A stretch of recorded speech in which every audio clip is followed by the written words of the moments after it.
100k subscriber silver play button mani khan aron thenga nikum august travel khan 100k ka kai ve to ma ro chu pandemic te nia kami wang khan hey ka cha du lo ne ka order du lo wa order theita 100k thing ka chuan ma ro chu thil ti ne ngai ti ama mela verify tu rang chi dar card chu ti khati ti kwal vel nang ma ini nge yem ti ang chi vel kha thon tur kha tama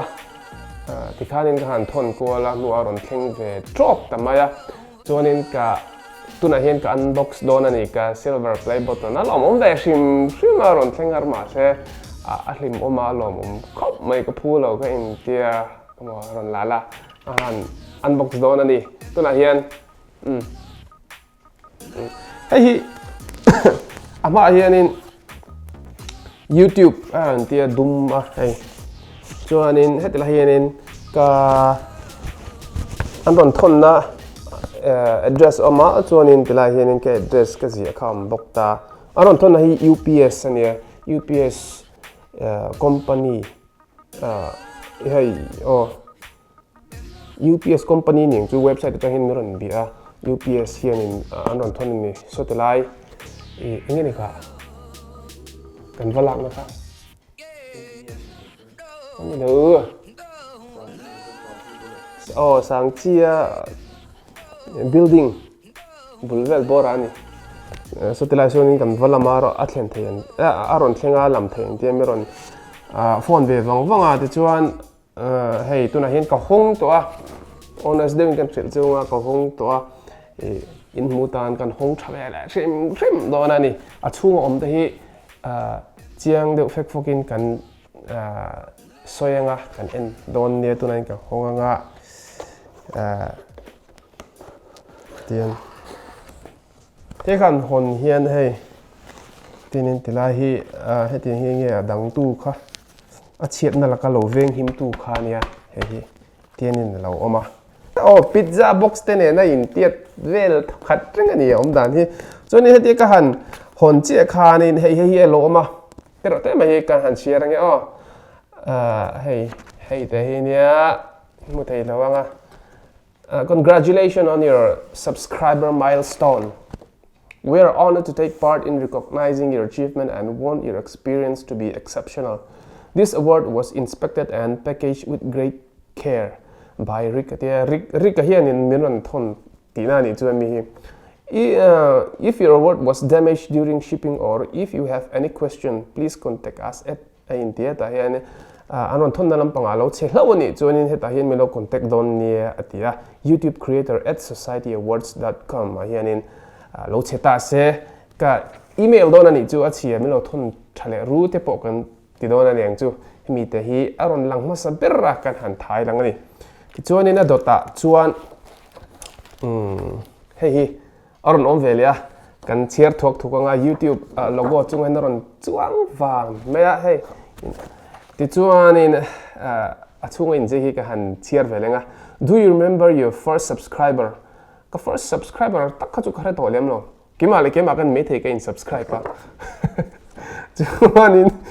your 100 na poka ria ta har to me the ma se 100 live board 300 te ka chu kalai ka thra chiang khop maya chon or your 1000 subscriber hai poi kala ria ka thian te ne khani kan phur chho tan to de la hi chuan kan ti chho tan de lai to ni sang kha ta tin chuan ka tia ka screenshot anga chu ti khati ka ti call vela ka la chiang khop mai chuan chances are you do, and we know that you'll definitely remember your 100,000 subscriber khra chiang la mai noi kha ta tin na ka chu mo chuan your fans may have found you while searching YouTube, learned about you through a friend, or maybe you showed up as a recommended video. No matter how they came to your channel, fans stayed and their numbers increased because of your unique voice and the excitement of being part of the growing community that you establish around here. We are thrilled to see that we are thrilled to see the development of your community and are proud to honor your impressive milestone of reaching 100,000 subscribers with Silver Creator Award. Congratulations, We know that you have many more stories to share with your community, and we know that your fans can't wait for you to engage and amaze them even more with your commitment and creativity. So keep creating, keep building. We can't wait to see you what you'll do next, and we are here to support you along the way. And who knows, when you reach the millionth subscriber, we may just write to you and ask, do you remember your 100,000 subscriber? Sincerely, Susan Wojcicki. Susan Wojcicki. Susan Wojcicki. He CEO YouTube ania aron sign nan ve thlap mai ni chu YouTube a thu ber hian mom aming hi lam har sa asan pa liu YouTube ate point aming lam dani alo soi to bokani lam har skop mai aning ku chuanin kan nga lelem em mai kan en to don ani silver play button a hring ran kan thai lang to dona chuanin hei hetela hianin ka da mai nga chuanin hei silver play button chu kan lo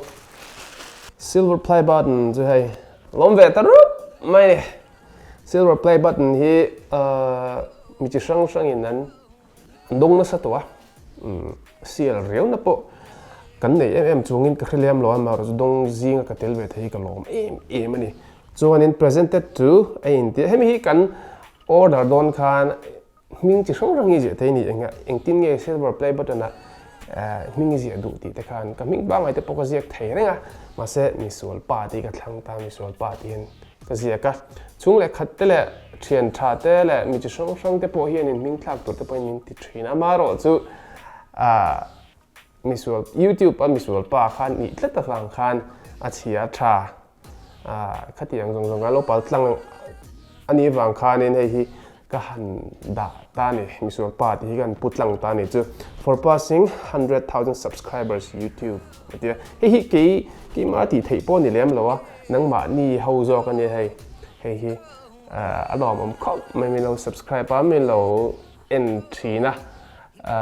chu mi ni lo se chun hei po hi kan hei don lo ti na ne ka room ka taranga ka room hianin ka video room video ka sim piang chuan nuwa khani na lang venga blur de phak khan lo lang le rang da don ani chu lam om don khap mai ti chuanin tun mi kha YouTube unboxing ania ti ka nge million kha kan unbox leng riat to lo unbox thoi te po cha ka ma mizo population hi happy mai hi kan la nia ma ro chu thelo tu thum lo wa kan tang chau jarang an ti zel don ne chuan ka video hi thai ti ni chuan lo like lam lo subscribe don ne kan ti chau za don ani hey quality athatu tu lang chuan in the vain một túi nong tha choi tui vi le